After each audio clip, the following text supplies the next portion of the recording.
हैं जो किसी दूसरी पैथी में थे या किसी दूसरे सिस्टम में थे, फिर होम्योपैथी में कन्वर्ट हुए।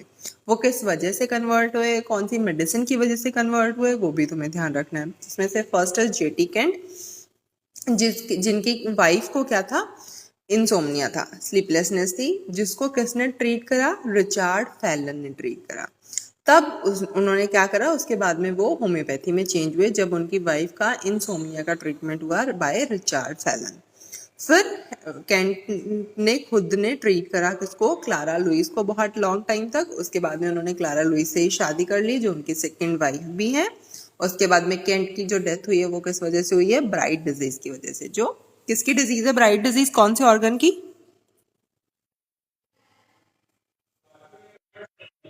किडनी की जो डिजीज है, वो अपने रीनल सिस्टम करेंगे, उसमें भी करेंगे। नेक्स्ट मॉर्निंगसन भी पहले एक लॉयर थे, फिर उसके बाद में वो होम्योपैथी में कन्वर्ट हुए। वो किसकी वजह से हुए, क्योंकि उनको क्या हो गया था, पुरुलेंट ट्यूबरकुलोसिस हो गया था। देन उसके बाद में उनको डॉक्टर ए वी ए, जो उनके फ्रेंड थे जो होम्योपैथ थे, उन्होंने पल्सेटिला दी, उसकी वजह से। तो इसका मतलब वो पल्सेटिला की वजह से कन्वर्ट हुआ है होम्योपैथी में। डॉक्टर ए वी ने उनको ट्रीट करा। क्या हुआ था उनको डिसीज, तो पुरुलेंट ट्यूबरकुलोसिस हुआ था। ठीक है। नेक्स्ट उनकी जो डेथ है मॉर्निंगसन की, वो किसकी वजह से हुई है, एपोप्लेक्सी की वजह से हुई है। हेरिंग भी कन्वर्टेड होम्योपैथ है, उनको खुद को गैंग्रीन हो गया था, जिसका उनका आर्सेनिक एल्बम से ट्रीटमेंट हुआ, उसके बाद में वो कन्वर्ट हुए। उनका जो डेथ हुआ वो किसकी वजह से हुआ है, पैरालिसिस ऑफ हार्ट की वजह से। डनम भी, लेकेसिस एंड लिथियम का उन्होंने मेडिसिन ली थी, उसके बाद में वो होम्योपैथी में कन्वर्ट हुए। तो किस वजह से कन्वर्ट हुए वो ध्यान रखना। नेक्स्ट होम्योपैथी से रिलेटेड कुछ चीजें हैं, जैसे first is books and pamphlets against homeopathy की। अभी तो अपने पढ़ रहे हैं कि होम्योपैथी से रिलेटेड कौन सी है, और अभी अपने पढ़ रहे हैं कि अगेंस्ट होम्योपैथी कौन कौन सी चीजें आई हैं, जिसमें तीनों के ही क्वेश्चन इंपॉर्टेंट है, लेकिन साइमन एंड हेनरॉथ वाला ज्यादा इंपॉर्टेंट है। तो साइमन ने क्या दी थी, एंटी ऑर्गनॉन जनरल आई थी। तो 1810 में ही ऑर्गनॉन का फर्स्ट एडिशन आया, और उसके फर्स्ट एडिशन के आते ही 1810 में हेनरॉथ ने लिखा कि ये तो बिल्कुल ही गलत कंसेप्ट है। तो इन्होंने क्या लिखा, एंटी ऑर्गनॉन जनरल पब्लिश करी। तो ये होम्योपैथी के अगेंस्ट, ऑर्गनॉन के अगेंस्ट हो गई। ये इसका आता है क्वेश्चन, ये किसने लिखी है। नेक्स्ट डॉक्टर प्रोफेसर शैक ने भी लिखी थी work of darkness in homeopathy की। होम्योपैथी में सिर्फ डार्कनेस ही है, इसमें कुछ अच्छा नहीं है। तो ये किसने लिखा है, प्रोफेसर शैक ने। ये भी अगेंस्ट होम्योपैथी है। थर्ड इज एंटी होम्योपैथी का चीफ, जो किसने लिखी है, साइमन ने लिखी है। एक मिनट,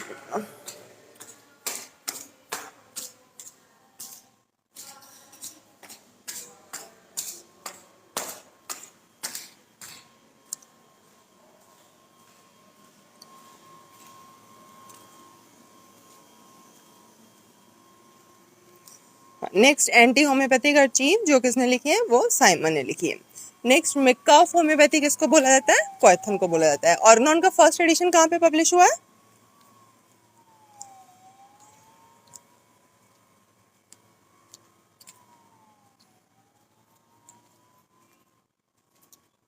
बताओ, ये तो कॉमन ही है। फर्स्ट एंड सेकंड लिप्जिग में हुए, थर्ड फोर्थ फिफ्थ जो है वो क्वाथन में पब्लिश हुए, सिक्स्थ वाला पेरिस में पब्लिश हुआ है। तो ज्यादातर जो ऑर्गनॉन का काम है वो क्वाथन में हुआ है, इसीलिए इसको मैका ऑफ होम्योपैथी भी बोला जाता है। नेक्स्ट डॉक्टर अर्नेस्ट स्टाफ ने लिप्जिग में, मतलब जो होम्योपैथिक पीरियोडिकल चलती थी, उसमें जो फर्स्ट आर्टिकल लिखा था वो किसने लिखा था, मार्टिस मूलर ने। जो फर्स्ट होम्योपैथिक पीरियोडिकल है ये किसने शुरू करी, डॉक्टर अर्नेस्ट स्टाफ ने की। हर 4 महीने पे होम्योपैथी की एक जर्नल आएगी, उसमें बहुत सारे आर्टिकल जो है वो लोग दे सकते हैं, जैसे अभी भी बहुत सारी जर्नल्स चलती हैं। उसी तरीके से जो फर्स्ट होम्योपैथी में ऐसा पीरियोडिकल शुरू हुआ था वो डॉक्टर अर्नेस्ट स्टाफ ने लिप्जिग में शुरू करा था। कब शुरू करा था, 1821 में, जिसका उन्होंने नाम ये रखा था, ये याद रहे तो बढ़िया, वरना कोई दिक्कत नहीं आता, ऐसा क्वेश्चन नहीं आएगा। अगर रहे तो सिर्फ एक आइडिया रखना कि अचीव्ड आई होम्योपैथिकम करके डॉक्टर स्टाफ का एक जनरल है, जिसमें फर्स्ट आर्टिकल लिखा था किसने, डॉक्टर मॉर्टिस मूलर ने। किस पे लिखा था, on the critical examination of homoeopathy पे। Next father of Indian homoeopathy कौन है, तो बाबू राजेंद्र लाल दत्त, ये तो पढ़ा ही होगा। Next first homeopathic medical college India में सबसे पहले इंडिया की बात हो रही है ना, कि इंडिया में सबसे पहले होम्योपैथिक मेडिकल कॉलेज कहाँ पे एस्टेब्लिश हुआ था, तो कोलकाता में हुआ। कब हुआ? 1881 में। जो अभी भी चलता है ये कैलकाटा होम्योपैथिक मेडिकल कॉलेज 1881 में हुआ था। NIH फिर कब आया? तो 10 दिसंबर 1975 में NIH एस्टेब्लिश हुआ। PG का जो रेगुलेशन चलता है वो 1989 में आया। अभी तो उसमें कई सारे रिकमेंडेशन आ चुके हैं। नेक्स्ट होता है, 2 क्वेश्चन और आते हैं यहाँ से, एक तो लॉ ऑफ लीस्ट एक्शन और एक क्वांटिटी एंड क्वालिटी के रिलेशन वाला। तो law of least action of medicine is given by Maupertuis. Fincke ने एक रूल दिया था कि quality of medicine is inversely proportional to quantity of medicine ना, यही अपने बोलते हैं कि जितनी कम क्वांटिटी होगी मेडिसिन की उतनी ही ज़्यादा मेडिसिन की क्वालिटी जो है वो ज़्यादा होगी। तो ये रूल ऐसा फिंके ने भी दिया था। तो law of least action is by Maupertuis and quantity and quality का इनवर्स रेशो है, इनवर्स रिलेशन है, ये फिंके ने भी बोला है। नेक्स्ट इज ये कुछ अपनों ने जनरल बातें पढ़ी होम्योपैथी से रिलेटेड। अब दोबारा से अपने एफरिज्म पढ़ेंगे 231 से 244, फिर से कुछ जनरल डिस्कशन करेंगे, देन फिर से एफरिज्म पे आएंगे। तो इस तरीके से अपनी दोनों ही चीज़ें कवर होती जाएंगी। तो आज अपने 231 से 244 एफरिज्म्स पढ़ेंगे सिर्फ, और ठीक है। तो 231 से 244 में मेनली किसके बारे में लिखा हुआ है? इंटरमिटेंट डिजीजेस के बारे में लिखा है। 231 में इंटरमिटेंट डिजीजेस की डेफिनेशन लिखी है कि क्या होती हैं ये। तो intermittent diseases are those diseases which recur at certain period, की एक स्पेसिफिक पीरियड है, इसके बाद में ये डिजीज जो है पेशेंट में दोबारा आ रही है। इसमें सर्टेन मॉर्बिड स्टेट हो सकती है कि ऐसी डिजीज है जो इतने टाइम के बाद में दोबारा आ रही है, ठीक है। मतलब ये अपना जो सिम्टम्स है वो भी चेंज नहीं कर रही है, या फिर ऐसी डिजीज है जो डिजीज फिक्स है लेकिन अल्टरनेट कर रही है at uncertain interval. Morbid state of different kind, ये सारी की सारी किसमें आएंगी? इंटरमिटेंट डिजीजेस में। कि इंटरमिटेंट डिजीज या तो ऐसा होगी कि सर्टेन पीरियड पे रिकर करें, या फिर कुछ स्पेसिफिक डिजीज कंडीशन जो एक स्पेसिफिक टाइम इंटरवल पे दोबारा आए, या फिर कुछ स्पेसिफिक डिजीज कंडीशन जो कुछ फिक्स टाइम पे, जैसे कुछ ऐसी भी होती है ना डिजीज जो एक तो हो गई कि 7वें दिन पे अल्टरनेट करेगी, वो फिक्स पीरियड हो गया। एक होती है कि इस बार 3rd डे पे आई, नेक्स्ट बार 5th डे पे आई, फिर 7th डे पे आई, मतलब वो अल्टरनेट टाइम पे आ रही है, अनसर्टेन इंटरवल पे आ रही है, 2 घंटे बाद, 4 घंटे बाद, लेकिन अल्टर तो कर रही है। तो वो भी क्या हो जाएंगी? इंटरमिटेंट डिजीजेस हो जाएंगी। या फिर कोई 2 स्टेज, जैसे अगर अपने फीवर में देखें chill heat and sweat stage होती है, तो वो चिल हीट एंड स्वेट चीजें तो अलग अलग हैं लेकिन एक फिक्स्ड टाइम पीरियड पे एक दूसरे के साथ में अल्टरनेट कर रही है। तो ये सारी की सारी कंडीशन किस में आ जाएंगी? इंटरमिटेंट डिजीज में आ जाएंगी। तो इंटरमिटेंट डिजीज की डेफिनेशन कहाँ पे लिखी हुई है? 231 में। फिर इंटरमिटेंट डिजीजेस के 2 टाइप होते हैं, जिसका फर्स्ट टाइप जो है वो है अल्टरनेटिंग डिजीज, जो कहाँ पे एक्सप्लेन करा हुआ है 232 में। तो अल्टरनेटिंग एक्शन कहाँ पे पढ़े हमने?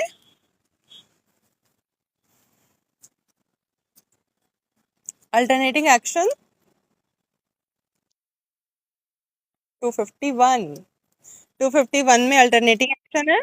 232 में अल्टरनेटिंग डिजीजेस के बारे में लिखा है। अल्टरनेटिंग डिजीजेस के बारे में इन्होंने क्या लिखा है? Belongs to class of chronic disease. सबसे पहले कि ये क्रॉनिक डिजीज, ये अभी रिसेंट जो अभी यूपीपीएससी वाला हुआ है ना, उसमें ये भी अल्टरनेटिंग डिजीजेस का भी क्वेश्चन आया कि ये कौन से मियाज्म से बिलोंग करती हैं, ऐसा क्वेश्चन आया था। तो फर्स्ट ऑफ ऑल ये क्रॉनिक डिजीजेस है जिसमें मेनली कौन सा मियाज्म रहेगा? सोरा रहता है, लेकिन समटाइम कॉम्प्लिकेटेड विद सिफिलिस। तो वहां पे सीधा ही था, सोरा साइकोसिस सिफिलिस ही पूछा हुआ था। अगर सोरा अल्टरनेटेड विद साइकोसिस, सोरा अल्टरनेटेड विद सिफिलिस या फिर ऐसा होता तो सोरा कॉम्प्लिकेटेड विद सिफिलिस जाता, बट अगर अकेला ही दिया हुआ है देन आंसर है सोरा, क्योंकि बेसिकली बैकग्राउंड में सोरा मियाज्म है एंड क्रॉनिक डिजीज इनका करेक्टर है, क्रॉनिक डिजीज इनका नेचर है। समटाइम कॉम्प्लिकेटेड हो सकती है सिफिलिटिक मियाज्म के साथ में। ट्रीटमेंट जो है वो क्या है? एंटीसोरिक ट्रीटमेंट देंगे और समटाइम अल्टरनेट करेंगे उसको एंटीसिफिलिटिक ट्रीटमेंट के साथ में, ठीक है। फुटनोट में इसमें 232 के अल्टरनेटिंग डिजीजेस के एग्जांपल दिए हुए हैं कि अल्टरनेटिंग डिजीजेस में 2 या 2 से ज़्यादा कंडीशन में एक दूसरे के साथ अल्टरनेट कर सकती हैं, 2 और 3 कंडीशन अल्टरनेट कर सकती हैं। अगर 2 कर रही हैं तो उसको डबल अल्टरनेटिंग डिजीज बोलते हैं, जैसे पेन एंड ऑप्थेल्मिया। कोई भी 2 कंडीशन अगर आपस में अल्टरनेट कर रही हैं तो वो अल्टरनेट, तो इसमें अलग अलग डिजीजेस होंगी लेकिन एक फिक्स टाइम पे। जैसे अपने वो भी तो अल्टरनेटिंग हुआ ना, जो अपनों ने उसमें पढ़ा कि समर्स में उसको डायरिया रह रहा है, विंटर्स में रूमेटिज्म रह रहा है, ये भी अल्टरनेटिंग डिजीजेस का एग्जांपल हो गया। ये कौन सी मेडिसिन में था? समर में डायरिया, समर में डायरिया, विंटर में रूमेटिज्म। और कौन सी मेडिसिन?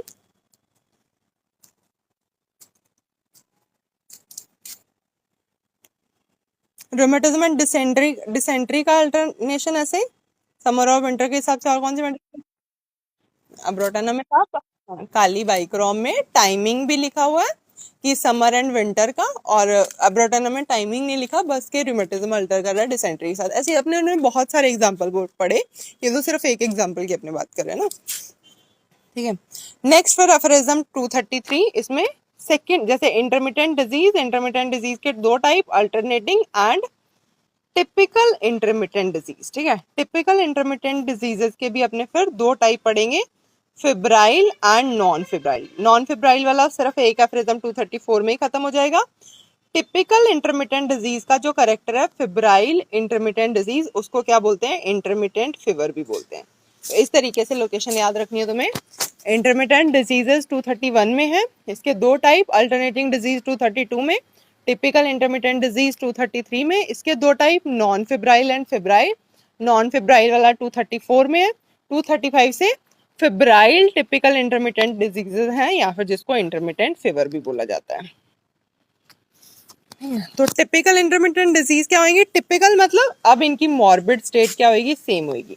अब ये फिक्स्ड इंटरवल पे वो करेंगे, अल्टरनेट करेंगे। जैसे अल्टरनेटिंग में क्या है? दो अलग अलग कंडीशन है, अलग अलग टाइम इंटरवल पे आ रही है, बट ये क्या है? टिपिकल वाली है। टिपिकल मतलब सेम डिजीज कंडीशन होनी चाहिए और सेम फिक्स्ड टाइम इंटरवल पे ही अल्टरनेट करेंगे। Morbid state of varying character return at fix period, इनका जो टाइम पीरियड रहेगा वो हमेशा फिक्स रहेगा। इसमें बेसिकली फीवर्स आते हैं, तो जैसे chill, heat and sweat stage हो गई, ये आपस में एक दूसरे के साथ अल्टरनेट करेंगी, बट क्या रहेगा? इनका टाइम पीरियड जो रहेगा वो हमेशा फिक्स रहेगा कि 2 घंटे, मतलब 2 घंटे में ही अल्टरनेट करेंगी। Departure at equally fix period, same time पे आई, कितने टाइम के लिए रहेगी वो भी फिक्स, और कितने टाइम के बाद जाएगी वो भी इसका फिक्स रहेगा। टिपिकल इंटरमिटेंट डिजीज दो टाइप की हो सकती हैं, फिब्राइल एंड नॉन फिब्राइल। 234 में लिखा हुआ है non febrile typical intermittent diseases के बारे में। पीरियोडिकली रिटर्न, किसी मतलब सेम टाइम पे रिटर्न आएंगी, one single patient at A time, मतलब एक टाइम पे एक ही पेशेंट को अगर इन्वॉल्व कर रही है, जैसे इंडिविजुअल डिजीज हो गई है, क्रॉनिक डिजीज की क्लास से बिलोंग करती है, ये सारी की सारी सेम ही है, क्रॉनिक डिजीज की क्लास से बिलोंग करती हैं। क्रॉनिक डिजीज नेचर है इनका सोरा मियाजम बैकग्राउंड में, और सिफिलिस के साथ कॉम्प्लिकेट हो सकती हैं। इस केस का ट्रीटमेंट क्या? ट्रीटमेंट सबके ध्यान रखने हैं तुम्हें, सबके अलग अलग ध्यान रखने हैं। तो नॉन फिब्राइल मतलब जिसमें है तो इंटरमीडिएट डिजीज, बट इसमें चिल वाली स्टेज तुम्हें नहीं देखने को मिलेगी। फिब्राइल वाली जो स्टेज है जिसमें शिवरिंग आती है, वो तुम्हें स्टेज नहीं देखने को मिलेगी, सिर्फ हीट और स्वेट स्टेज यहाँ पे अल्टरनेट करती हैं। तो इसके पेशेंट में अपने क्या ट्रीटमेंट देंगे? तो it is sometimes necessary to employ intermediate remedy, a small dose of potentized solution of china bark to break the intermittency, के बार बार जो रियकर हो रही है उस इंटरमिटेंसी को तोड़ने के लिए अपने यहाँ पे सबसे पहले क्या देंगे? चाइना की स्मॉल डोज देंगे, ठीक है। तो इसीलिए 234 में non febrile typical intermittent disease का ट्रीटमेंट क्या है? Small dose of cinchona bark.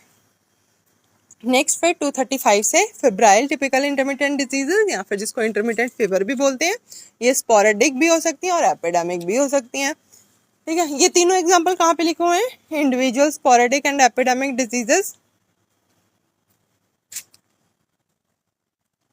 कौन से एफरिज्म में? इंडिविजुअल 73, इधर उधर नहीं करने, ऑप्शन में वही एफरिज्म्स रहेंगे। 72 में डेफिनेशन है एक्यूट एंड क्रॉनिक की, 73 में ये तीनों एक्सप्लेन करेंगे, ठीक है। तो लेकिन वहाँ पे जो है वो जो अपने पढ़ते हैं एक्यूट डिजीज के करेक्टर में, यहाँ पे जो अपने पढ़ रहे हैं वो क्रॉनिक डिजीज के करेक्टर में। तो स्पोरेडिक एंड एपिडेमिक, अगर क्रॉनिक डिजीज चल रही है, कई लोगों को हो रही है, या फिर कई लोगों को एक एक एरिया में हो रही है, या बहुत सारे एरिया को इन्वॉल्व कर रही है, तो इसमें क्या हो सकता है? इंटरमिटेंट फीवर में पैरोक्सिज्म या तो 2 स्टेज अल्टर करेंगे आपस में, या 3, जैसे फीवर में होती है, या तो कोल्ड हीट या कोल्ड हीट स्वेट आपस में अल्टरनेट करेंगी फिक्स्ड टाइम पीरियड पे, इसका ट्रीटमेंट क्या होएगा, कॉमन मेडिसिन नॉट एंटीसोरिक, ये बहुत इंपॉर्टेंट है, ये ध्यान रखना। इसका कई तरीके से तुम्हें क्वेश्चंस में, इसके ट्रीटमेंट के ही तुम्हें क्वेश्चंस मिलेंगे ये वाले पोर्शन से ना। तो सबसे पहले कि जो non febrile typical intermittent disease है उसके लिए हनीमैन ने क्या बोला है कि तुम्हें कुछ नहीं करना, तुम्हें चाइना की स्मॉल डोज पेशेंट को दे देनी है, उससे उसकी इंटरमिटेंसी ब्रेक होएगी और तुम्हारा पेशेंट सही हो जाएगा।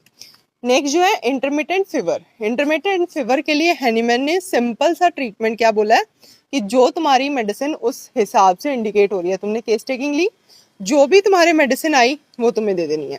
तुम्हें जरूरत नहीं है कि वहाँ पे एंटीसोरी की देनी है, एंटीसेफ्लिटिक, एंटीसाइकोटिक, कुछ नहीं देखना, जो तुमने केस टेकिंग करी, जो भी तुम्हारी मेडिसिन आई वो तुम्हें वहाँ पे दे देनी है, ये ध्यान रखना। ये डायरेक्ट ट्रीटमेंट हैनीमैन ने इंटरमिटेंट फीवर के लिए बोला है, क्योंकि इसके आपने कई सारे आगे पढ़ेंगे तब तुम्हें समझ आएगा। ठीक है, रेमेडी प्रोड्यूस 2 और 3 alternating state similar to the most marked alternating state. तो ऐसी मेडिसिन जिसमें चिल, हीट, कोल्ड अपने को तीनों स्टेजेस मिल रही हैं, या पेशेंट भी ऐसा कभी किसी स्टेज में आया तो जिस स्टेज का आया उस हिसाब से अपने को उसकी मतलब सिमिलर मेडिसिन पेशेंट को निकाल के देनी है और कुछ नहीं सोचना। चीफ गाइड कौन सा रहेगा, जिस टाइम पे पेशेंट को ए पायरेक्स है, ये भी इंपॉर्टेंट है, ये कहाँ पे लिखा हुआ है 235 में लिखा हुआ है कि इंटरमिटेंट फीवर के केसेस में अपने को इलाज किससे करना है। तो जिस टाइम पे पेशेंट को चिल, हीट, स्वेट है, तीनों स्टेजेस के सिम्टम अपने लिए उतने इंपॉर्टेंट नहीं है जितने जिस टाइम पे पेशेंट को पायरेक्सिया यानी कि फीवर नहीं है। उस टाइम पे जो पेशेंट को फील हो रहा है, उस टाइम पे जो पेशेंट का नेचर है, जो उसके फिजिकल जनरल है, उसके हिसाब से अपने को पेशेंट को मेडिसिन देनी है। तो chief guide for the selection of medicine in intermittent fever symptom of A pyrexia, ये भी क्वेश्चन आता है। नेक्स्ट यहाँ पे इसका फुटनोट है जो इंपॉर्टेंट है, वन सिंगल इंटरमिटेंट फीवर, कि अगर एक single chill, heat and sweat सिर्फ एक ही बार में आया और पेशेंट का फीवर जो है वो खत्म हो गया, उसके लिए टर्म यूज करते थे कि एग्यू फीवर आया, एक अटैक आया इंटरमिटेंट फीवर का। नेक्स्ट फिर यहाँ पे 235 में लिखा हुआ है फुटनोट में क्रॉनिक बार्क डिस्क्रेजिया के बारे में, क्रॉनिक चाइना मैलेडी के बारे में कहाँ पे था,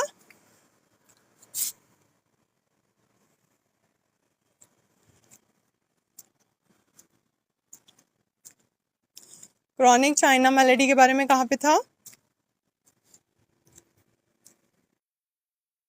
276। वहां पे क्या थी, पेशेंट को चाइना की रिक्वायरमेंट थी बट चाइना लार्ज डोजेस में दे दी गई।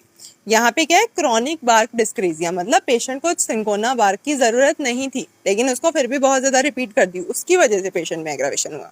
तो पेशेंट को इंटरमिटेंट फीवर था, उसको लगा फिजिशियन को या किसी को कि चाइना दे देनी चाहिए, तो उसकी सिंकोना बार्क क्विनीन दे देनी चाहिए, लेकिन उसको रिक्वायरमेंट ही नहीं थी, वो उसके फीवर की जो कंडीशन थी वो चाइना के लिए सुटेबल ही नहीं थी, लेकिन फिर भी पेशेंट को क्विनीन जो है लास्ट डोजेज में देते गए, उसकी वजह से पेशेंट में क्या डेवलप हो गया, क्रॉनिक बार्क डिस्क्रेजिया, जिसकी वजह से वही अगेन सिम्टम वही है, हेपेटोमेगाली, स्प्लीनोमेगाली हो गई, लेकिन यहाँ पे पेशेंट को चाइना की रिक्वायरमेंट नहीं थी।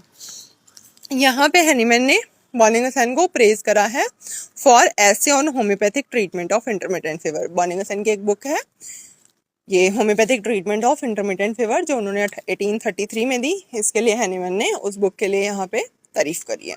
और कहाँ पे पढ़ा हमने बॉर्निंगसन का प्रेजिंग, या बात कहाँ पे हुई है बॉर्निंगसन की अभी तक, morning 246 foot 5th edition foot note.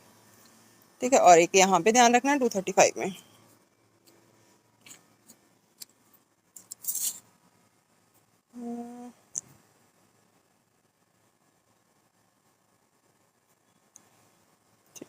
Next है फिर 236 में क्या लिखा है, guideline for the prescription of intermittent fever. पहले तो अपनों ने पढ़ा कि चीफ गाइड क्या है इंटरमिटेंट फीवर में, तो सिम्टम ऑफ एपायरेक्सिया। अब कि किस टाइम पे पेशेंट को मेडिसिन देनी चाहिए, प्रिस्क्रिप्शन के लिए कौन सी गाइडलाइन है, तो इमीडिएटली और soon after the termination of paroxysm, कि जिस टाइम पे या तो उसका पैरोक्सिज्म खत्म हुआ, मतलब स्वेट स्टेज अभी आके गई है, या फिर जिस टाइम पे डिक्लाइन होना शुरू हो गया, कि अभी जो है मतलब स्वेटिंग की वो उसको 70-80% हो गया उसकी स्वेटिंग, तो तब अपने उसको मेडिसिन दे सकते हैं। तो इमीडिएटली और soon after termination of pregnancy paroxysm, उस टाइम पे अपने उसको प्रिस्क्रिप्शन दे सकते हैं, मेडिसिन दे सकते हैं। एज सुन एज पेशेंट में अपने को कुछ रिकवरी जो है उसके पैरोक्सिज्म से देखने को मिलती है। If you are giving in the beginning of paroxysm में अगर अपने मेडिसिन देते हैं तो उससे क्या होएगा, मेडिसिन अगेन सेम ही पार्ट पे एक्ट करेगी, सेम ही सिम्टम प्रोड्यूस करेगी, तो अपने को क्या देखने को मिलेगा, वायलेंट रिएक्शन देखने को मिलेगा। इसके फुटनोट में जैसे हनीमैन ने एक एग्जांपल दिया है कि उन्होंने एक पेशेंट में कोल्ड स्टेज चल रही थी और उस टाइम पे उन्होंने पेशेंट को ओपीएम मेडिसिन दे दी। तो ओपीएम तो वैसे ही सारी चीज़ें रोक देती है बॉडी में, तो जिसकी वजह से क्या हो गया, पेशेंट की डेथ हो गई। ठीक है, तो इसीलिए उन्होंने बोला कभी भी जिस टाइम पे पैरोक्सिज्म चल रहा हो, फीवर की स्टेज हो, उस टाइम पे मेडिसिन नहीं देनी चाहिए। तो ये ओपीएम वाला एग्जाम्पल भी ध्यान रखना है, ये कहाँ पे लिखा है एफरेजम में, 236 फुटनोट। 237 में if stage of apyrexia is very short, कि अगर अपने बोल रहे हैं कि अपने को एपायरेक्सिया में देनी है, लेकिन जैसे ही स्वेट स्टेज आई अगेन पेशेंट में चिल लगना, उसको ठंड लगना शुरू हो गई, तो इसका मतलब अपने को बीच में टाइम ही नहीं मिला, तो मेडिसिन किस टाइम पे दे, मेडिसिन तो देनी पड़ेगी। तो जिस टाइम पे पर्सपिरेशन बिगिंस टू अबेट और पैरोक्सिज्म बिगिंस टू डिमिनिश, की उसकी हीट स्टेज खत्म हुई, स्वेटिंग स्टेज शुरू हुई है, और स्वेटिंग जो है मतलब बस अब रुकने ही वाली है, तो उस टाइम पे अपने पेशेंट को मेडिसिन दे सकते हैं। अगर आपने देखा कि 2 अटैक्स के बीच में टाइम ही नहीं है, तो अपने स्वेटिंग के लास्ट स्टेज में जैसे ही पर्सपिरेशन बिगिंस टू अबेट और पैरोक्सिज्म बिगिंस टू डिमिनिश दे सकते हैं। तो ये 237 में लिखा है। तो 236 में भी ध्यान रखना, 237 का भी ध्यान रखना। 238 में बोला है रिकरेंस ऑफ इंटरमिटेंट फीवर, अगर रिकरेंस हो रहा है इसके बाद में भी पेशेंट नहीं सही हो रहा, तो इसका मतलब वहाँ पे कुछ ना कुछ क्या प्रेजेंट है, नॉक्शियस इन्फ्लुएंस प्रेजेंट है, कोई ना कोई मेंटेनिंग कॉज वहाँ पे प्रेजेंट है। तो अपने को देखना पड़ेगा कि कहीं ऐसा तो नहीं है पेशेंट मार्शी डिस्ट्रिक्ट में रह रहा है जहाँ पे बहुत ज़्यादा ह्यूमिडिटी है, बहुत ज़्यादा वाटर लेवल है, तो जिसकी वजह से पेशेंट में बार बार बीमारी हो रही है। तो अगर ऐसा कोई कंडीशन है तो पेशेंट को बोलेंगे तुम्हारा सर्कमस्टेंसेस अच्छे नहीं है, कुछ टाइम के लिए तुम किसी दूसरे हेल्दी एनवायरनमेंट में शिफ्ट हो जाओ। ठीक है, अगर रिकरेंस हो रही है बार बार तो मेंटेनिंग कॉज ढूंढेंगे और उसको हटाने की कोशिश करेंगे। अगर फिर भी 239 में फिर क्या बोला है, all the fever must be cured by proved homeopathic medicine that have power to produce similar fever। वही सेम की सिमिलैरिटी के हिसाब से अपने मेडिसिन देंगे, उसको वही मेडिसिन देंगे जो फीवर वो मेडिसिन प्रोड्यूस कर सकती है। ठीक है, ये तो होम्योपैथी के रूल के बारे में बताया, तो इतना कुछ खास नहीं है इसमें। 240 में फिर से बोला है कि हमने सब कुछ करके देख लिया, हमने सही मेडिसिन भी दे दी, सही टाइम पे भी रिपीट कर दी, पेशेंट को अच्छे एनवायरनमेंट में भी भेज दिया, लेकिन फिर भी पेशेंट सही नहीं हुआ। इसका मतलब उसके बैकग्राउंड में कहीं ना कहीं सोरा मियासम प्रेजेंट है। तो अब क्योंकि पहले तो हमने क्या थी, general class of proved medicine से मेडिसिन उसको दी थी, लेकिन सब कुछ कर करा के देख लिया, इंटरमिटेंट फीवर में पेशेंट सही नहीं हो रहा, बार बार उसको होते जा रहा फीवर, तब अपने को क्या देखना पड़ेगा कि हो सकता है उसके बैकग्राउंड में सोरा मियासम हो, तब अपने को उसकी इस इंटरमिटेंसी को तोड़ने के लिए एंटीसोरिक मेडिसिन देनी ही पड़ेगी, तब जाके उसकी ये रिकरेंस जो है वो टूटेगी।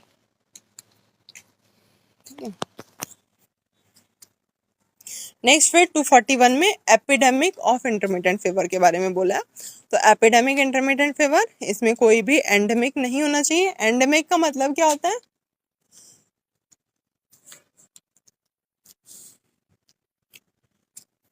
एंडेमिक मीन्स कि बहुत ज़्यादा केसेस अपने को नहीं देखने को मिलेंगे, लेकिन पूरे के पूरी पॉपुलेशन में कभी ना कभी पूरे साल ही कुछ ना कुछ केसेस जो हैं देखने को मिलेंगे। एंडेमिक मतलब जो उस एरिया में हमेशा ही डिजीज मेंटेन रहे, लेकिन एक बहुत बड़े लेवल पे मेंटेन ना रहे। जैसे अगर 1000 लोग रह रहे हैं तो 10 लोगों में कभी ना कभी, किसी को इन 4 महीनों में, किसी को नेक्स्ट वाले 4 मंथ में, किसी को नेक्स्ट वाले 4 मंथ में, मतलब पूरे साल ही वो डिजीज जो है उस एरिया में मेंटेन रह रही है, बट बहुत ज़्यादा आउटब्रेक नहीं है।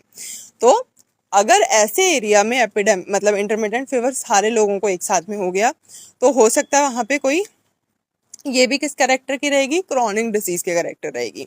यहाँ पे ज्यादातर केसेस में क्या देखने को मिलता है, सिंगल एक्यूट पैरोक्सिज्म ना, कि एक को हुआ उससे दूसरे को हुआ, तीसरे को हुआ, इस तरीके से पूरे एरिया में ही फैल गया।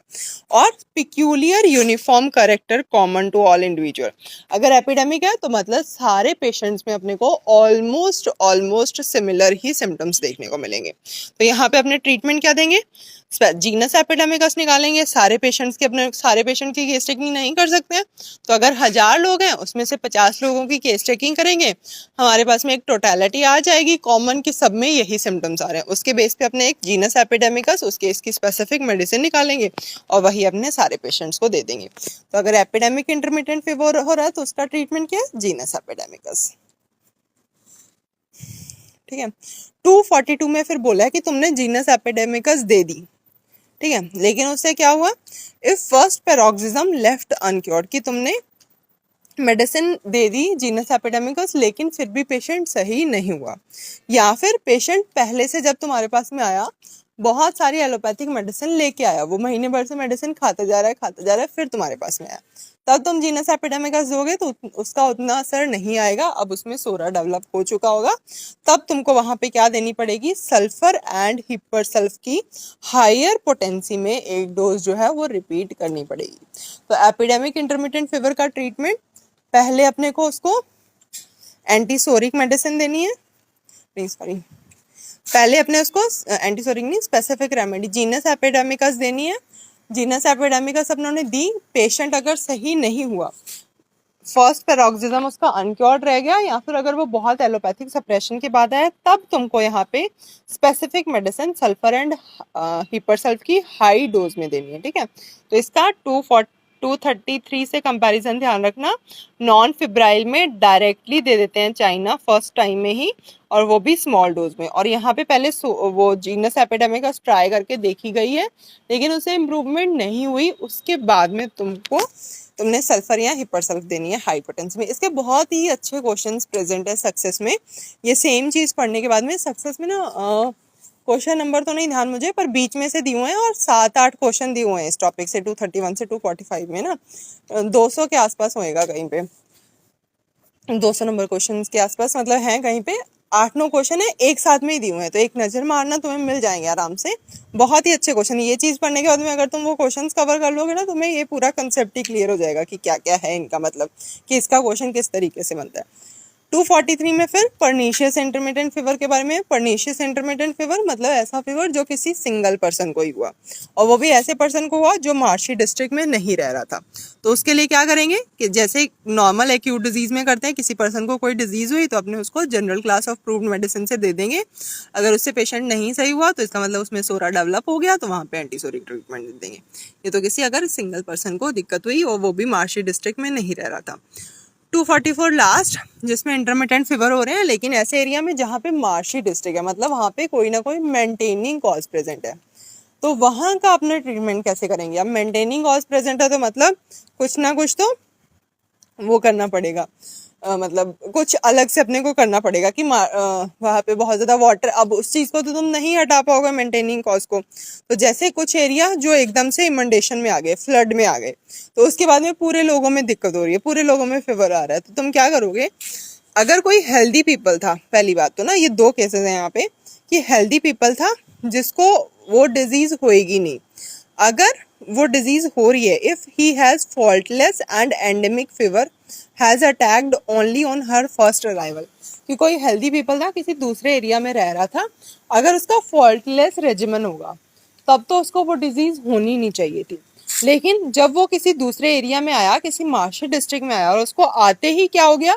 इंटरमिटेंट फीवर हो गया, उसको आते ही फीवर चढ़ गया मार्शी डिस्ट्रिक्ट में आने की वजह से, तब तुमको वहां पे क्या कर देना है, small dose of highly potentized cinchona bark देनी है। तो यहाँ पे हाई पोटेंसी की चाइना रिपीट करनी है, ठीक है, वहां पे जो थी नॉन फिब्राइल वाले में वो लो पोटेंसी की थी, यहाँ पे हाई पोटेंसी चाइना, वो भी कैसे पेशेंट को जिसका रेजिमेंट वगैरह इससे पहले हेल्थ उसकी भी सही थी, एक्सरसाइज वगैरह भी सब सही था उसका, कोई भी उसमें उसका फॉल्ट नहीं है, लेकिन वो किसी ऐसे एनवायरनमेंट में आ गया जहाँ पे इंटरमिटेंट फीवर बहुत ज़्यादा है, जहाँ पे हमेशा रहता ही है लोगों को, तो उस केस में तुमको उसको सिर्फ क्या कर देना, शुरू में चाइना की एक हाई पोटेंसी की डोज दे देनी है जिससे पेशेंट सही हो जाएगा। लेकिन अगर फीवर सही नहीं हुआ, फीवर बार बार हो रहा है, बार बार हो रहा है, इसका मतलब वहाँ पे उसमें भी वो मेंटेनिंग कॉज आ गया, तब तुम उसको क्या करोगे, एंटीसोरिक ट्रीटमेंट दोगे एंड अगेन पेशेंट को बोलोगे कि भाई आप अपनी जगह पे वापस जाओ, माउंटेन एरिया में जाओ, यहाँ पे आपको ये एनवायरनमेंट सूट नहीं कर रहा है, ठीक है। चलो बाकी कल पढ़ेंगे। That's all for today. मैं फिर बोल रही हूँ इसके क्वेश्चन एक बार सक्सेस से देना, मतलब मजा आ जाएगा तुम्हें ये टॉपिक के क्वेश्चंस करके, फिर तुम्हारा ये टॉपिक भी है एकदम से क्लियर हो जाएगा।